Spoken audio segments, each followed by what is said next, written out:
everyone, my name is Bulan Azahra. I'm the host of this presentation. In this presentation, we're going to talk about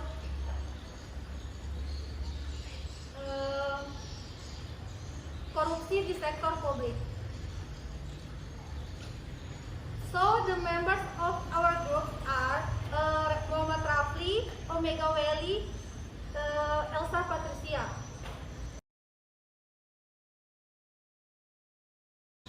Pengertian korupsi.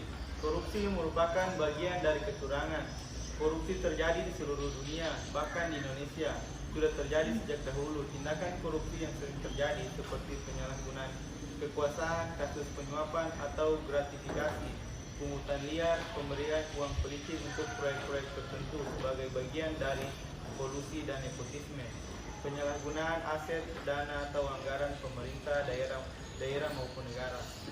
Pandangan para pakar tersebut menitik beratkan konsep bahwa korupsi adalah penyalahgunaan kewenangan publik untuk kepentingan pribadi, yaitu diri sendiri, keluarga, kelompok, ataupun partai politik. Sehingga disimpulkan korupsi sektor publik merupakan bentuk penyalahgunaan kewenangan publik baik berupa tindakan maupun keputusan dari seorang politisi, pejabat publik, ataupun pegawai negeri demi kepentingan pribadi.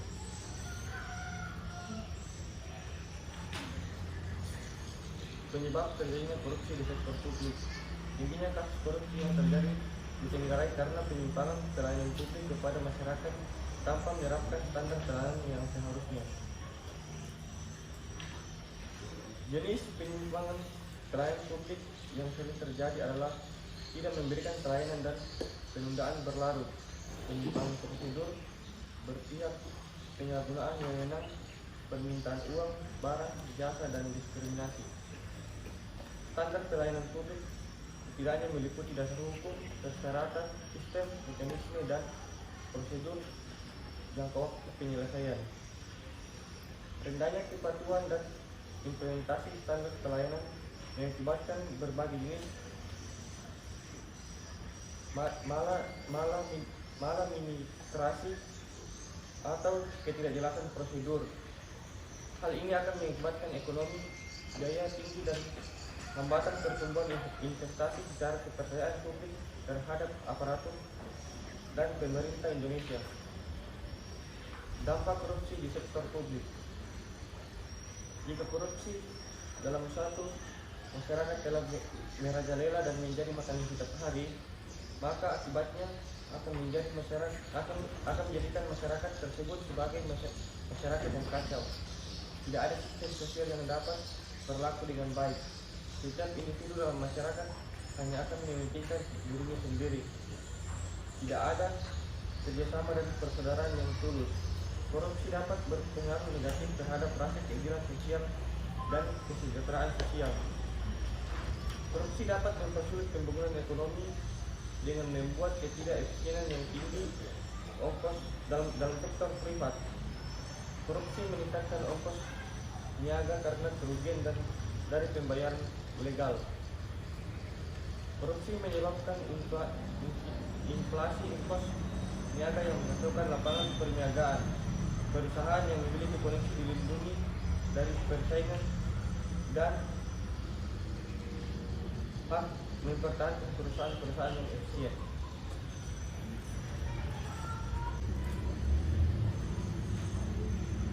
Oke, selanjutnya yaitu upaya penanggulangan korupsi. Pemerintah Indonesia telah menunjukkan komitmen pemberantasan korupsi dalam praktiknya dan tercermin dalam berbagai bentuk peraturan dan undang-undang, antara lain yang pertama yaitu ketetapan MPR RI nomor 11 MPR 1998 tentang penyelenggara negara yang bersih dan bebas korupsi, kolusi, dan nepotisme.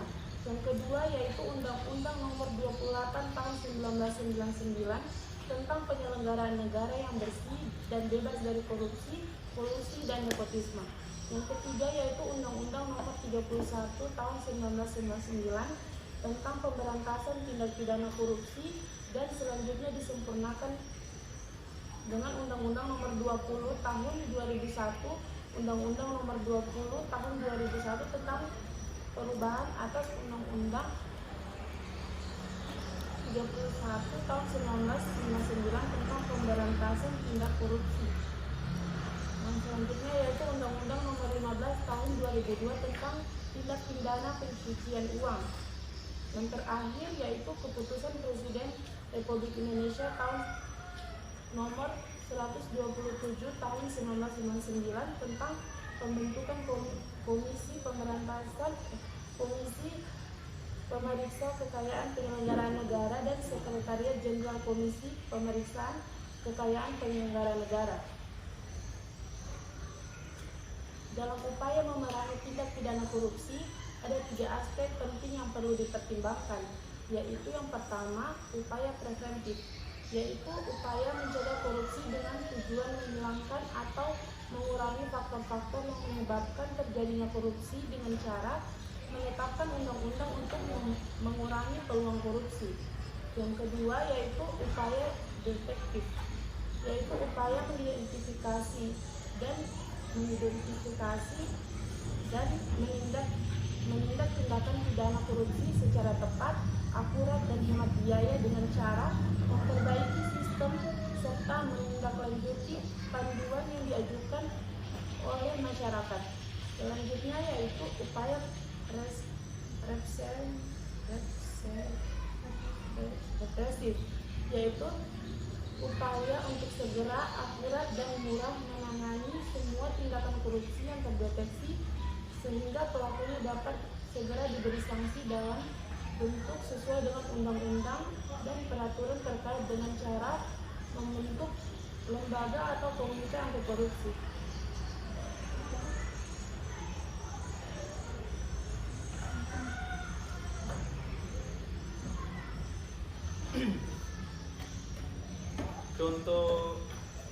Selanjutnya contoh kasus korupsi di sektor publik, yaitu contohnya korupsi pada bansos COVID-19.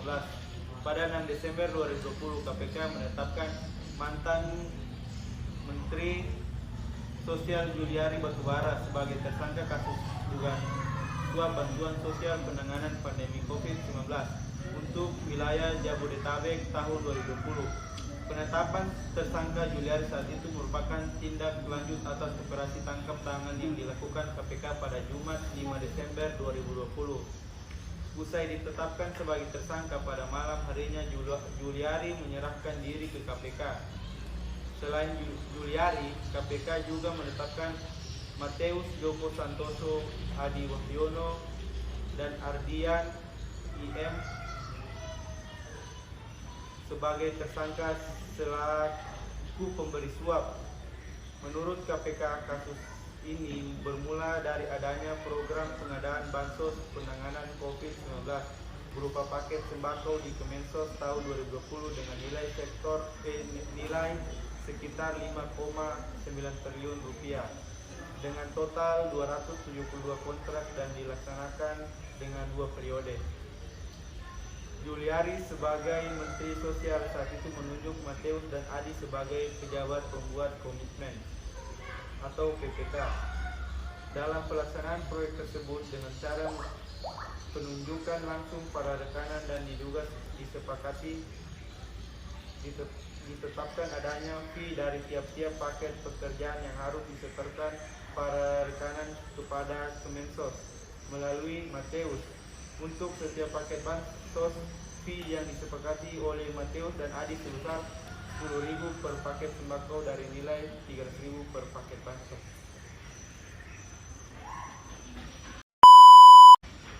Demikian presentasi dari kelompok kami. Kesimpulan yang dapat kita ambil, korupsi sektor publik merupakan bentuk penyalahgunaan kewenangan publik, baik berupa tindakan maupun keputusan dari seseorang politisi, pejabat publik, ataupun pegawai negeri demi kepentingan pribadi. Before we close our presentation, we would like to thank Sir Aidina Kustari STMT as a lecturer, and also big thanks to my members. I think that's all. Thank you for your attention. Wassalamualaikum warahmatullahi wabarakatuh.